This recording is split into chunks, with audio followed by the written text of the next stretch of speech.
মৃত ব্যক্তির জন্য 4 দিন ও 40 দিন পর সমাজের সবাইকে দাওয়াত করে খাওয়ানোটা সওয়াবের কাজ কি? মৃত ব্যক্তির পাশে বসে কোরআন মাজিদ পড়া ও খতম দেওয়া কি সওয়াবের কাজ? আমরা যে কবরস্থানের পাশে গিয়ে বলি আসসালামু আলাইকুম হালাল কবর, এটা কি ঠিক কিনা? মৃত ব্যক্তির জন্য 4 দিন ও 40 দিন পর আপনারা যেটা করেন এটা বলে 40 কি বলে? সবাই একটা রমরমা ভাব নিয়ে খাইতে যায়, মনে হয় যে বিয়ের দাওয়াত খাইতে যাইতেছে। আছে না নাই? তো যে মরছে আপনি তার জন্য কাঁদবেন, দোয়াই না করবেন, এত খুশি কেন আপনাদের? আপনি খাওয়ান, খাওয়াতে দোষ নাই।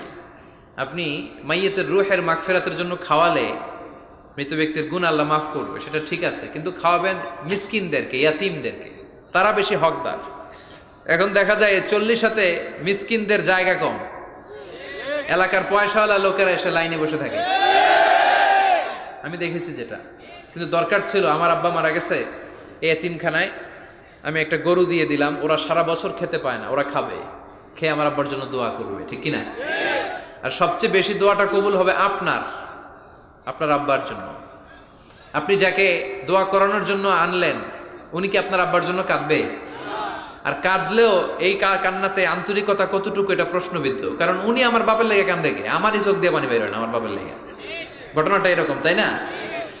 আপনার বাবার জন্য আপনি কাঁদবেন, ভাড়া করে কাউরে এনে কান্না করানোর দরকার নাই।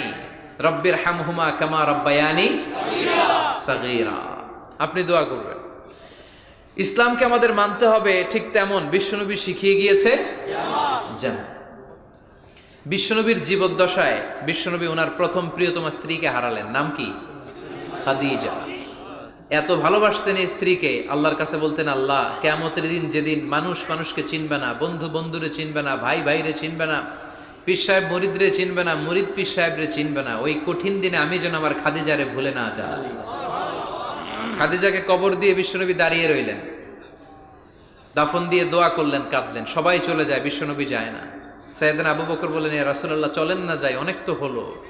বিশ্বনবী বললেন, তোমার মনে চায় তুমি যাও, আমি বসে থাকবো, আমি এখানে দাঁড়িয়ে খাদিজার কবরের 3টা প্রশ্নের জবাব দিয়ে এরপরে বাড়িতে যাব।